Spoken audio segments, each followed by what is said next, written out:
श्री गणेशदत्त गुरुभ्यो नमः। अज्ञानतिमिरान्धस्य ज्ञानाञ्जनशलाकया चक्षुरुन्मिलितं येन तस्मै श्री गुरुवे नमः। परमपूज्य सद्गुरू श्री रामकृष्ण क्षीरसागर स्वामींना वंदन करून संघटित सत्संग मंडळांच्या या गुरुकार्यातील मोहिमेमधल्या 2016व्या भागाचं मी पठण करीत आहे। आज कार्तिक शुद्ध दशमी शनिवार दिनांक 1 नोव्हेंबर 2025। उपदेशामृत संग्रह भाग 8 या ग्रंथातील भगवान श्री दत्तात्रय सत्संग मंडळ अहिल्यानगर दिनांक 12/5/1996 बैठक क्रमांक 196 दिनांक 19/12/95 व 20/12/95 रोजी परमपूज्य सद्गुरूंनी नृसिंहवाडी येथे केलेला उपदेश। या उपदेशातील पुढील प्रश्न आहे, वंश परंपरा कशी सांभाळावी। परमपूज्य सद्गुरूंनी खुलासा करताना म्हटले, प्रत्येकाचा पात्रतेप्रमाणे ज्या त्या वंशात जन्म झालेला असतो। कोणीही कधीही स्वतःला क्षुद्र मानू नये। प्रत्येकामध्ये ईश्वराचा अंश आहेच। प्रत्येकाने स्वतःच्या वंशाचा अभिमान धरावा। आपले पूर्वज अतिशय बुद्धिमान होते, तेव्हापासून वंशाचे बीज शुद्ध ठेवण्याची परंपरा चालत आलेली आहे। यासाठी त्यांनी नियमांचे काटेकोरपणे पालन केले। शास्त्राची आज्ञा कधीही मोडली नाही। आपला जन्मही त्याच वंशात झालेला असतो। ही परंपरा सांभाळण्याची नितांत गरज आहे। धर्मशास्त्राप्रमाणे दुसऱ्या जातीत किंवा वर्णात विवाह होणे अयोग्य आहे। असे झाले तर परंपरेने चालत आलेल्या शुद्ध बीजाचा नाश होतो। वंश परंपरा ही कुलदेवतेपासून सुरू झालेली असते।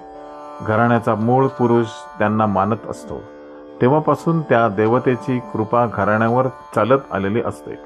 प्रत्येकाने वंश परंपरा टिकवण्यासाठी जास्तीत जास्त प्रयत्न केले पाहिजेत, नाहीतर दुःख वाट्याला येईल। कुटुंब, घराणे, समाज विकलांग होईल। काही ठिकाणी इतर अनेक कारणांनी वंशाच्या शुद्ध बीजाची नासाडी होते। मग जन्माला आलेला मुलगा फार नुकसान करतो। ही ईश्वराची अवकृपा समजावी। काही राजघराण्यांनी वंशपरंपरा सांभाळली, ते आज चांगल्या स्थितीत आहेत। ज्यांनी सांभाळली नाही त्यांचा नाश झाला।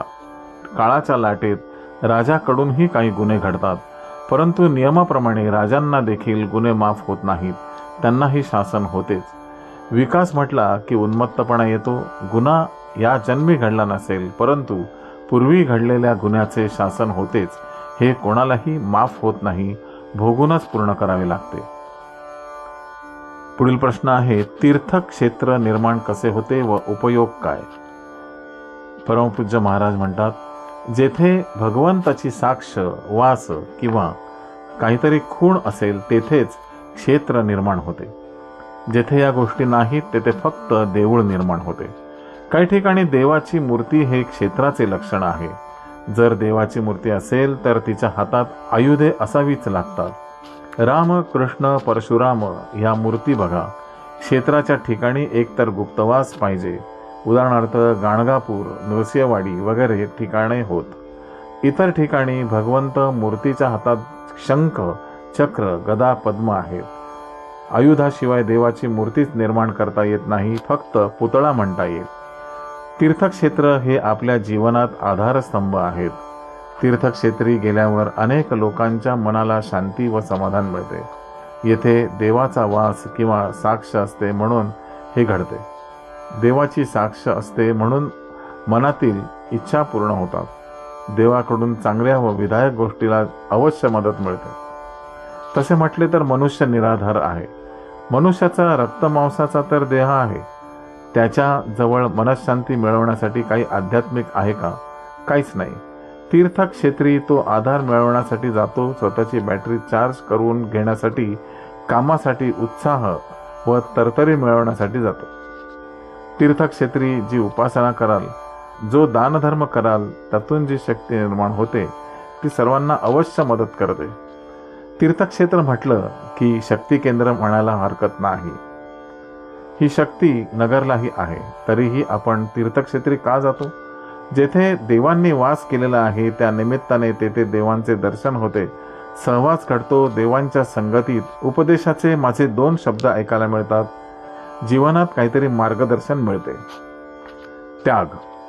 आम्हाला फक्त आमचा भक्त प्रिय आहे, इतर कोणीही नाही। ज्यांना या स्थानाचे महत्त्व कळले आहे, शक्तीची प्रचिती आली आहे, ते पुन्हा पुन्हा आल्याशिवाय राहणार नाहीत. बाहेरगावचे पुष्कळ लोक त्यांना सवड मिळाली की दर्शनाला येतात, सेवाही करतात. मी कधीही कोणालाही रहा किंवा थांबा म्हणत नाही. ज्याला जेवढी सुट्टी व सवड असेल तितके दिवस तो थांबतो. मी कधीही कोणामध्ये अडकत नाही. ही खरी त्यागाची लक्षणे आहेत. पुढील प्रश्न आहे, दीर्घ आयुष्यासाठी अन्न कमी घ्यावे का? परमपूज्य सद्गुरू म्हणतात, आपले शरीर अन्नमय पिंड आहे.